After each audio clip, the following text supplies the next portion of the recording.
waxaan iska saaray minkii si aan u dareensiiyo inaan aad u jeclahay.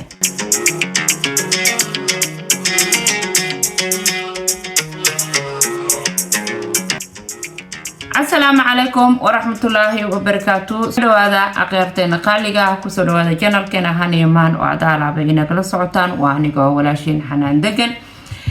maantana waxaan idin wadaa qiso kaleeto. qisadan waxa ay ka dhacday dalka Masar sanadku markuu ahaa 2013. qisadani waxay ku dhacday gabar lagu magacaabo Hana waxa ay leedahay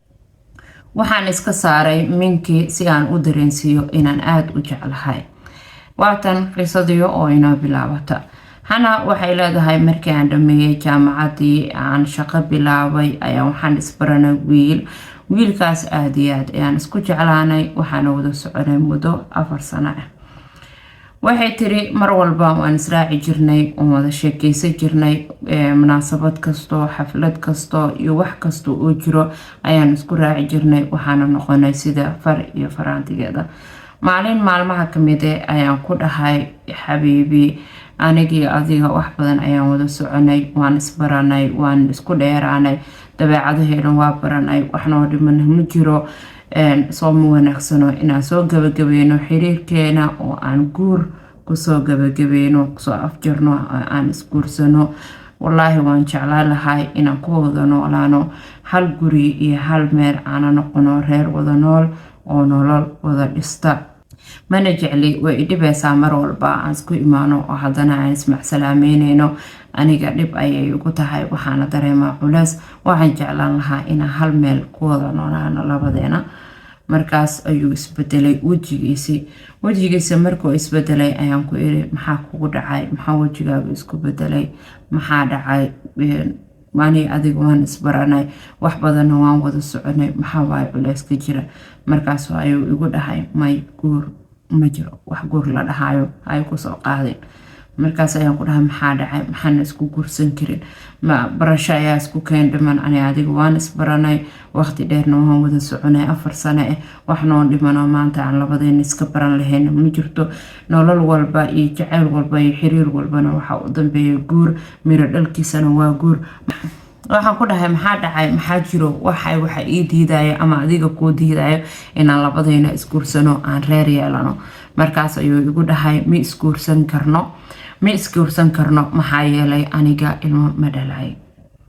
markaas ayaan ku dhahay dhib ma lahan, haddii aadin ilmo dhalaynin aniga ayaa kugu rabo.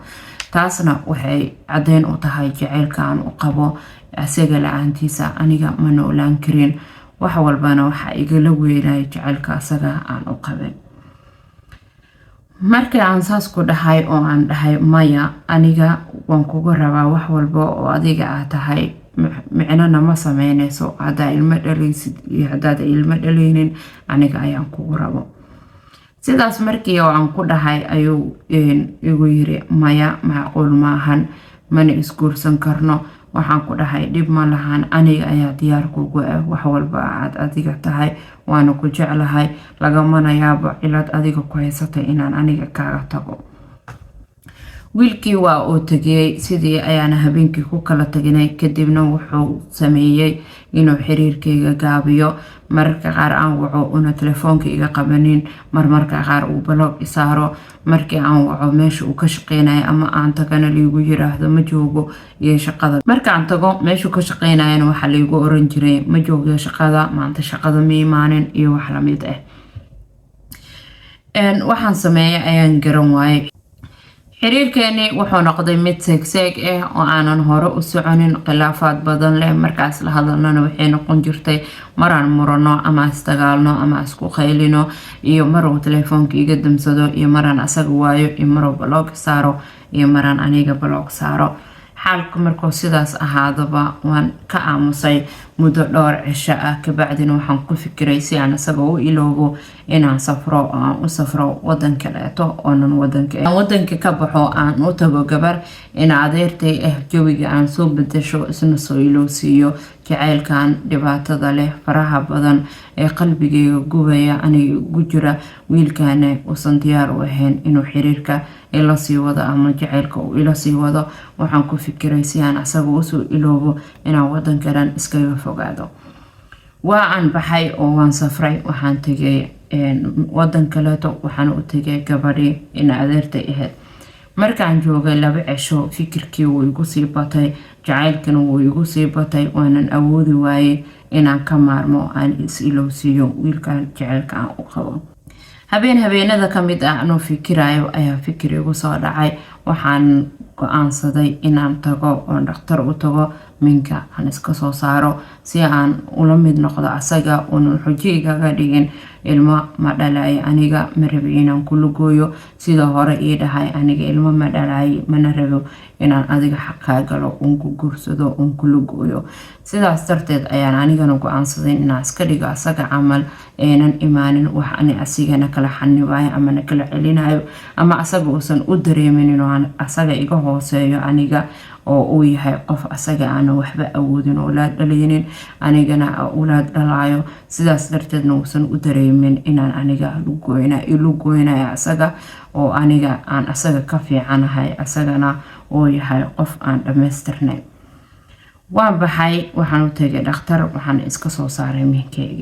minkii ayaan iska soo saaray 2 cisho ayaan joogay markaan caafimaadana dib ayaan ugu soo noqday dalka Masar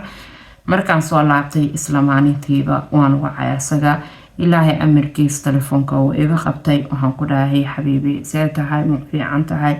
haa waa fiicanahay alxamdulillaah waxaan ku dhahay waxaan rabaa inaan kulano labadeena wuxuu igu dhahay maxaa dhacay maxaa jiro waxaan ku dhahay arrin degdeg ayaa jirto waxaan rabaa inaan is aragno oo aan ku sheego arrinta igu soo korodhay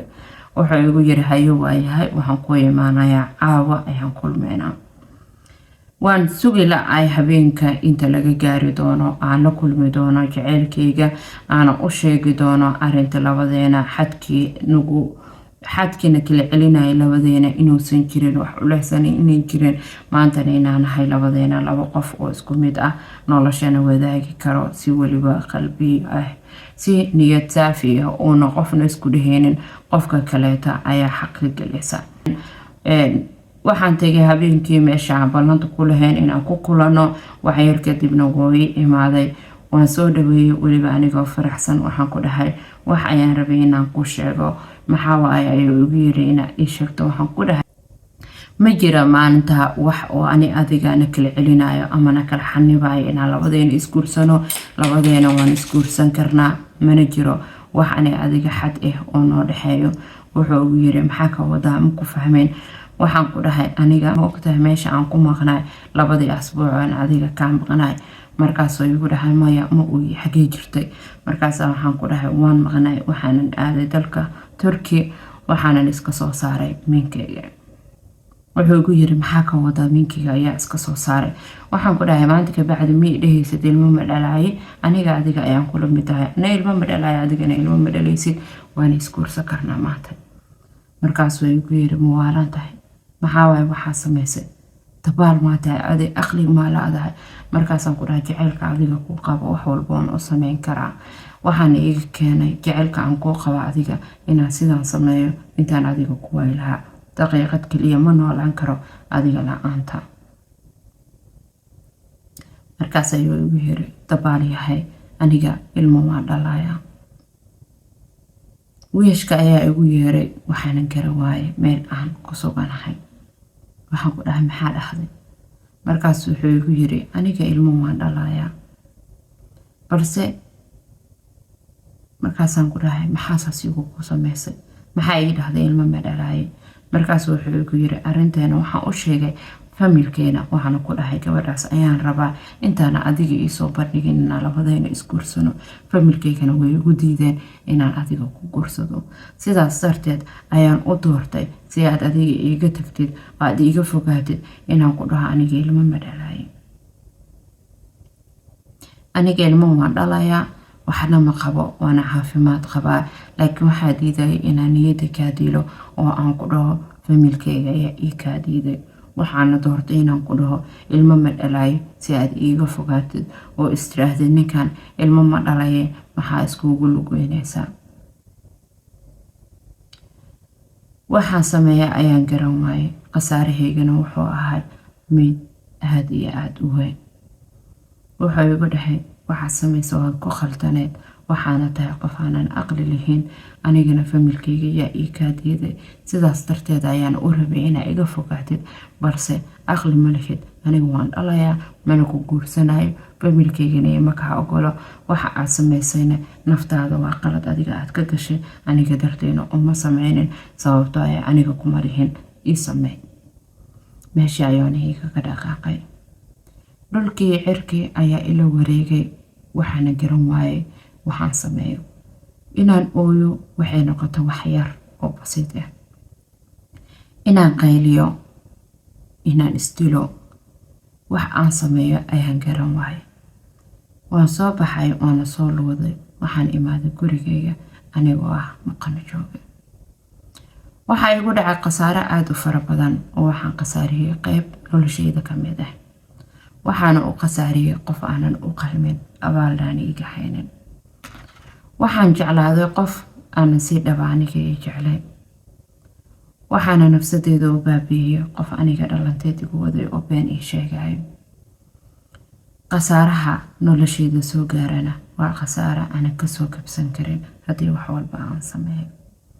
marka waxaan arintaydan usoo gudbiyey oo aan usoo bandhigay inay lagu waana qaato ayna qof ku dhicin arinta aniga igu dhacday gabar sideedoo kaleeta ee walaashay inaysan ku dhicin arinta maanta igu dhacday waxaan uga digayaa gabdhaha dhalinyarada ah inaysan sameynin wax ay noloshooda inta ka dhiman ay ka shalaayi doonaan waxaan idin leeyahay ka fiirsada qofka aad jeclaanaysiin kana fiirsada waxa aad khasaarinaysiin iyo qofka aad u khasaarinaysiin labada midi idin weyn inay idinku dhicin khasaaraha maanta igu dhacay oo kaleeto saas ayay leedahay gabadhani Hana waxaanan kusoo gabagabeynaynaa barnaamijkeena halkaas waxaan idin leeyahay ma inoo kulanti dambe oo xiiso leh iyo qisooyin kaleeto oo xiiso leh asalaamu calaykum waraxmatullaahi wabarakaatu haddii aad halkan nala soo gaartay waxaan kaa codsanaynaa inaad kanaalkeena subscribe noo saartid noo shaargaraysid asxaabtaada la wadaagtid commentiga iyo shaarta waxay ii tahay dhiirigelin aad iyo aad ayaad u mahadsantihiin asalaamu calaykum waraxmatullaahi wabarakaatu